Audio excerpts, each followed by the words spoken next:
Welcome guys, Mike Newton here in the studio, and today we've got a little review here of the brand new TaylorMade M2 iron. Okay, so newly released is the M2 range of woods and irons, which is introduced along with the previously launched M1 wood family. So TaylorMade is obviously branding this M family, and this is the what we would call the more forgiving iron of the M2 family that joins the M family. Okay, so a little bit of tech about the M2 iron. It's quite a sort of thickish, chunkier sort of look really. So a thickish sort of top line up with, you can see that clearly there. A little bit of a thicker top edge there. Bit of tech involved in this, and what TaylorMade is sort of claiming here, it's a very sort of high but long with a drop and stop sort of when it lands, sort of ball flight really, which is quite interesting.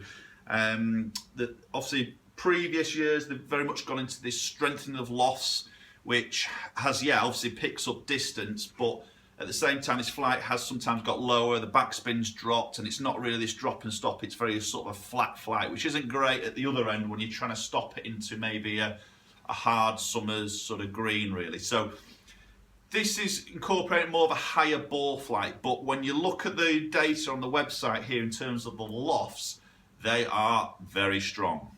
But there is a reason behind that. Because of the tech they put in the head, which I'm going to explain to you in a minute, they've had to strengthen the lofts quite a bit to get the flight to what they class as a normal ball flight.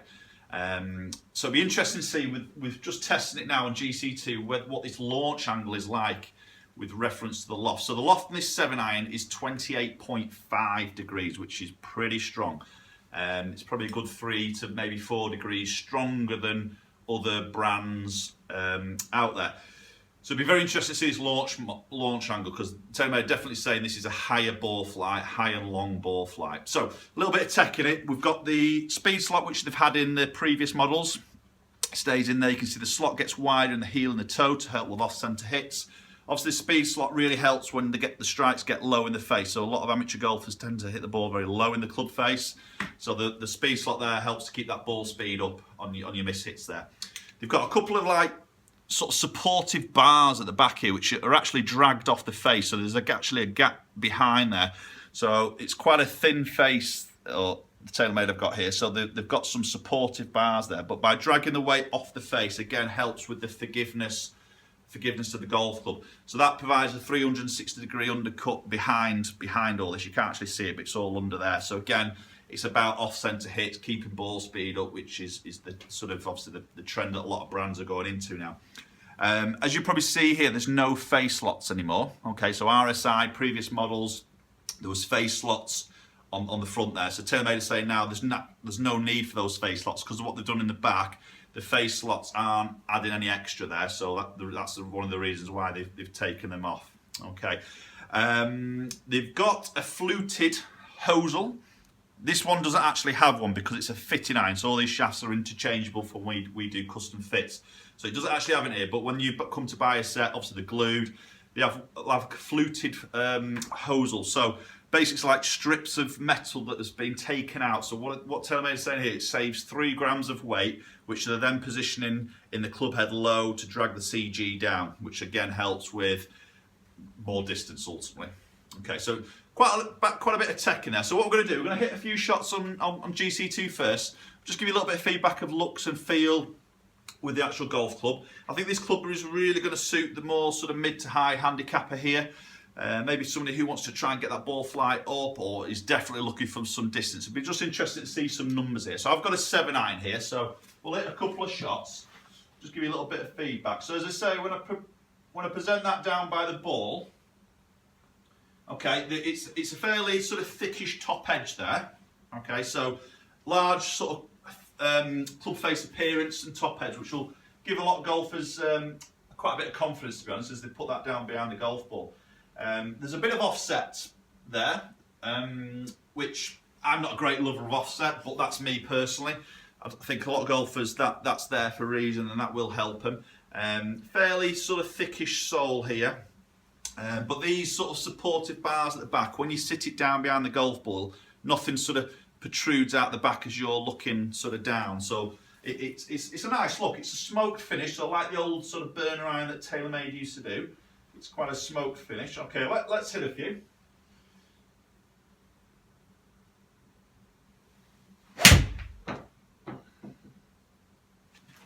Okay, that was a little bit of a toey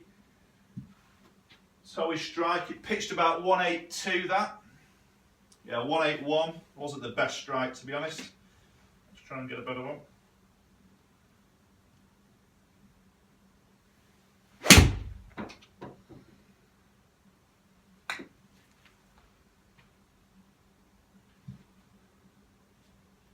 That's crept over 200.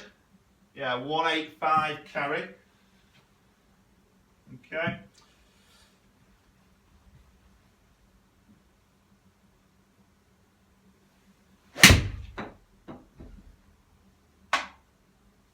That was a better strike, and definitely a higher ball flight there.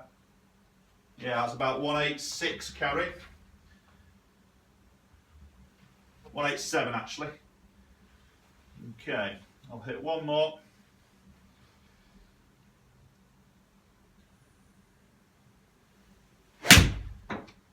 Okay, that was quite toe, that one. Probably going to lose a little bit with that. Yeah, it was 172 there, so probably lost a good 10 yards there. That was quite a toe strike there, which is why I just moved off a little bit to the right. I'm just going to hit one more.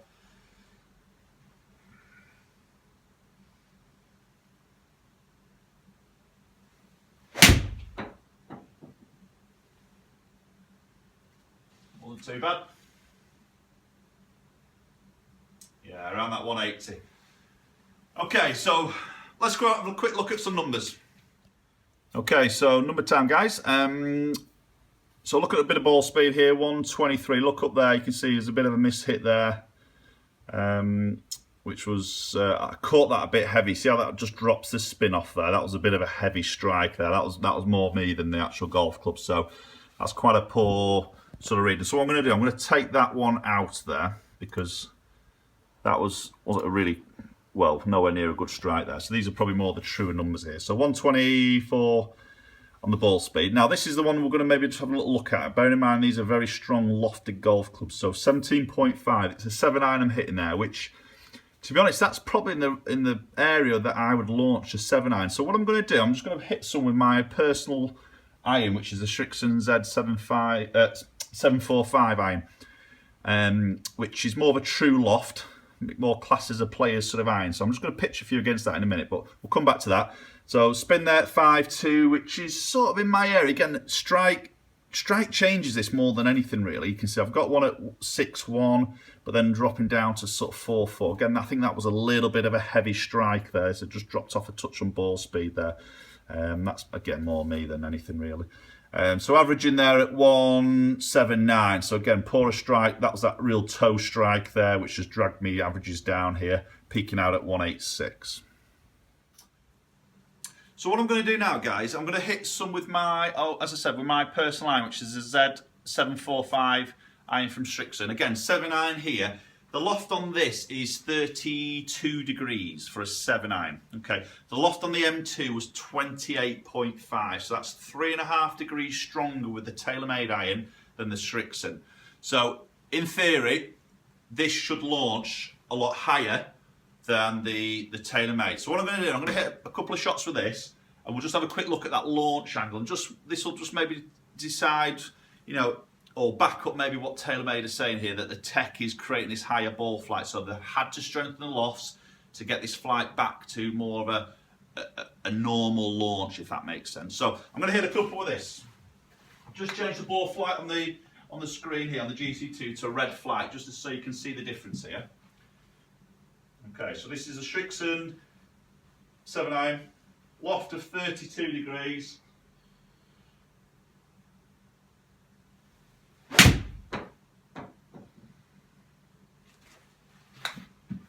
Wasn't the best strike. Not feeling it today, boys. Okay,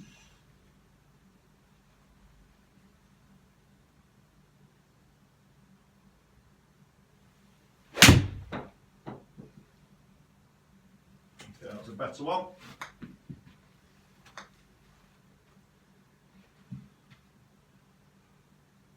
carry 177.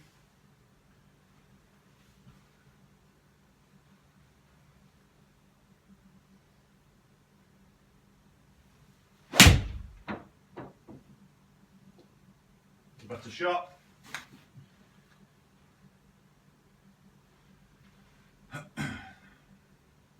Carry 183.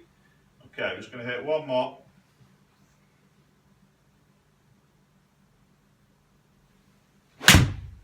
Oh, that's a terrible shot, that. I'm going to hit another. I can't finish on that one. We'll discard that as an awful strike.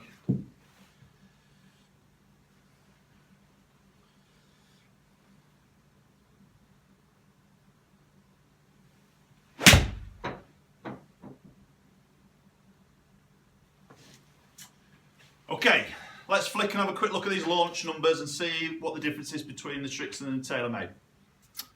Number time then, guys. So as you can see here, I've got the Strixon up in the red here. So this is the one we're going to look at, is this launch angle down this column. So the TaylorMade averaged at 17.5 and the Strixon actually averaged at 18.5, so slightly higher. But to be fair, the first one I hit wasn't a great shot. I left the face a bit open. Obviously that created more dynamic loft and has launched the ball probably higher than what I would do. I'd maybe say the 17 to 18 mark is probably more average for myself. They were a great batch of shots I hit there, to be honest, with the Strixon. But you can see, maybe looking at that, it's only a degree difference of actual launch there. Bearing in mind, I did get a bit of an odd one in there. So considering the iron, the M2 iron is 3.5 degrees stronger in the loft, I probably agree a little bit with TaylorMade there in terms of it's not launching low, so they're not finding the distance by strengthening the lofts here. But a lot of people will just read the loft number on the website and go, well, yeah, that's longer because it's so much stronger in the lofts. But I'd say there's a bit of tech behind there, and I mean, visually me looking at that ball flight, there definitely wasn't any, it didn't look low by any means. You know, look at the peak height here between the two, 34 yards and its peak height against 35. So, you know, it's a good iron. I like it. I think it'll suit a lot of good, or a lot of sort of mid, maybe high handicap golfers here who just want some distance, but with a bit of control when it lands at the other end. Well, guys, that's our little test done. So again, interesting data here, and from TaylorMade, you know, you've got to give it to them. They do make some great gear. Some you know, they're very much up there with the advancements and technology. Yeah, it does look a lot of visual tech, where some brands are maybe a little bit more subtle and they hide it under the bonnet in a way.